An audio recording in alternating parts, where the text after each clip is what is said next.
I think, we're looking at a very classic case psychopath. A lot of these guys, they're driven by a fantasy that they have in their mind. What really stuck out to me is that we have found that he was a master's student in criminal justice studies. Most serial killers, they thrive on stimulation. We have to learn how to identify the monsters who live among us.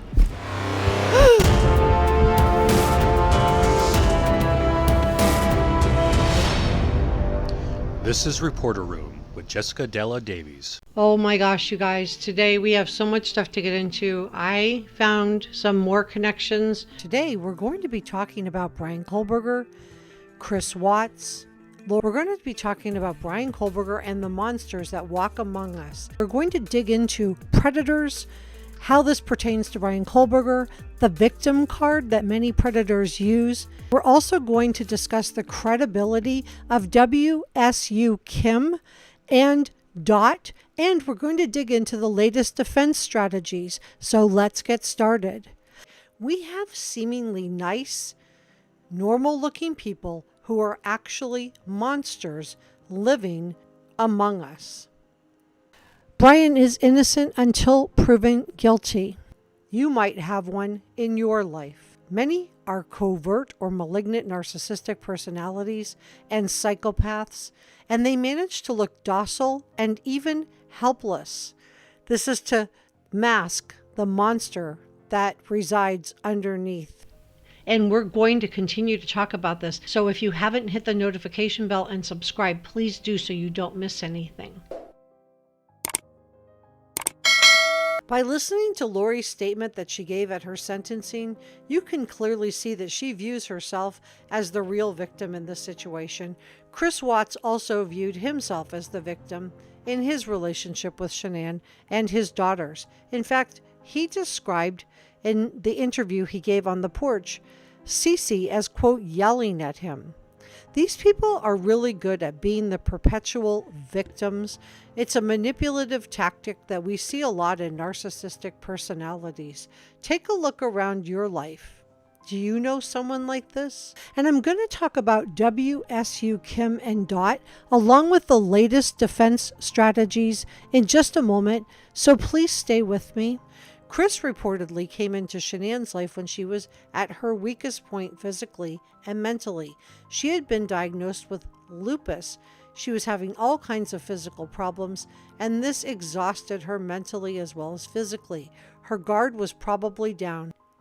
And in a similar way, stalkers believe that their obsession with other people and the fact that these people are not giving them enough attention, they view this as they are being mistreated. BK also allegedly stalked at least one of the 4 roommates in the Idaho student case. I've seen the BK apologist group on social media, and I even had one comment the other day that about how amazing BK is. I was really taken back because I'm not sure I would describe someone who stands accused of brutally doing away with 4 innocent people who were minding their own business in their own bedrooms, at their own homes.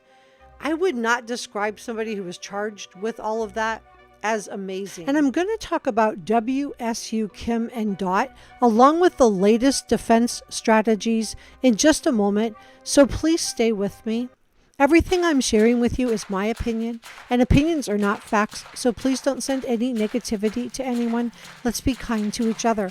This video is for educational and entertainment purposes only. Did BK feel like Maddie or Kaylee was mistreating him? After all, he was allegedly obsessed, and the object of his obsession wasn't paying attention to him. Maddie had a boyfriend. His name is Jake, and Kaylee had recently, just a few weeks before, broken it off with her longtime boyfriend from high school, Jack Decor. I doubt either one of these women were interested in another relationship, and even if they had been, I don't think they would have gone after somebody like Bryan. This guy was described as creepy. So let's go through some of the descriptors. Servers at the Seven Sirens Tavern back in Pennsylvania reported that Bryan was rude and obnoxious to female servers. He used the B word.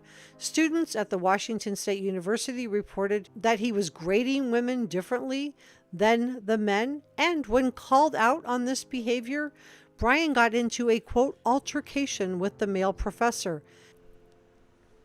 We're going to dig into this whole victimhood defense strategy that we've seen used before in other cases. We're also going to discuss the credibility or lack thereof of WSU Kim and Dot in just a moment, so please stay with me. Now, all the male professor was asking him was to improve his behavior. This ended with Bryan being fired from his teaching position, and so more victimhood on behalf of all of the poor people who are mistreating Bryan. Poor Bryan. He is a victim in his own mind. And I believe he would have viewed Maddie and Kaylee in the same way. They were ignoring him, therefore they were mistreating him, and he was the victim. And for those who continue to say that Bryan did not have any connections to the victim because you don't believe the mainstream media and the defense team has told you that he didn't have any connections to the victims, this is nonsense. Bryan did have connections with at least one of the victims, if not two of the victims. He followed at least one of the victims on Instagram, and I believe it was Maddie. It could have been Kaylee. He liked all of her photos and repeatedly DM'd her. Now, again, Maddie had a boyfriend, so she wouldn't have answered to some unknown guy. She was young. She was in love. Bryan also reportedly had a photo of one of the victims on the phone. Now, we don't know if he took this photo himself or if he downloaded it off of social media, but I think it's weird. It's creepy. So that's two connections. The third connection is a victim's ID that was found. That was found inside a glove, inside a box among BK's belongings. The fourth connection is Kaylee's father, Steve, has told us that they have found connections between BK and Kaylee. So now let's look at the cell phone pings. Those cell phone pings place him in the vicinity of the 1122 King Road house around a dozen times leading up to what happened on November 13th. And his cell phone was conveniently switched off during the times of the murders. And again, to ignore this whole cell phone thing would be to say that BK is just the most unlucky person in the whole wide world. So together, we're going to dig into this defense team strategy of victimhood along with the credibility of WSU Kim and Dot in just a second, so please stay with me. Now let's consider the fact that his car was allegedly picked up on multiple CCTV cameras. Law enforcement has probably many more images of that car, and the unfortunate coincidence for Bryan is that the Idaho license plates on cars are required in both the front and the back. In contrast, Pennsylvania only requires a license plate on the back of the vehicle. That Hyundai Elantra, picked up by the one and only CCTV footage that we have so far, clearly shows that this car does not have a plate in the front. Again, it's just a coincidence, but the coincidences are beginning to pile up. And I'm going to talk about WSU Kim and Dot along with the latest defense strategies in just a moment. Bryan, by all accounts, was a loner. He didn't appear to have any friends. I haven't seen one friend come forward, one ex-girlfriend come forward and say, I can't believe that he did this. In fact, it's the opposite. We've heard reports in this case that his own sister wondered if it was him. Now I want to talk about WSU Kim. I think she is a lost soul, a tragedy-seeking person who has been disavowed by many content creators who initially believed her, but came to believe that she is not being honest. They think that she does have kids who went to WSU, but beyond that, they're not buying anything else that she's selling. Dot also has been discredited by multiple content creators. Again, she's another lost soul looking to insert herself into this case. And ask yourself this question: if someone really had this type of inside information, why not go to Dateline or ABC News or NBC News? So they got the attention that they were seeking, but it was at the expense of the true crime community. And this has happened before. In the Chris Watts case, we saw a weird man come forward saying he was having a relationship with Chris Watts. It turns out he was lying. Nothing could be corroborated, and law enforcement dismissed his claims really quickly. So we keep seeing people shaming victims, and then we wonder why victims don't want to come forward. We've seen people claiming that the two roommates, whose only crime that I can see is that they survived, but they must somehow be involved because of an 8-hour time gap, and they've had their chance to speak. No, they haven't. They haven't had a chance to get on the stand. So maybe we should hold off on the victim blaming.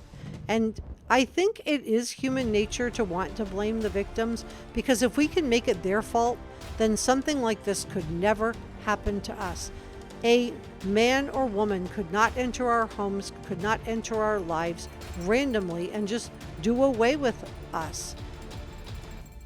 So BK has done everything he can to make himself out to be the victim, and the defense team has done everything they can to help him out with this. This is why he stood silent. This was him and his defense team portraying him as the innocent victim of the Moscow PD, the Idaho State Police, and the FBI, because all of these law enforcement people, 100 people, are all wrong, and Bryan is the real victim in this scenario. Right. What do you think? Please subscribe and leave me a comment in the comment section below. See you next time. Bye.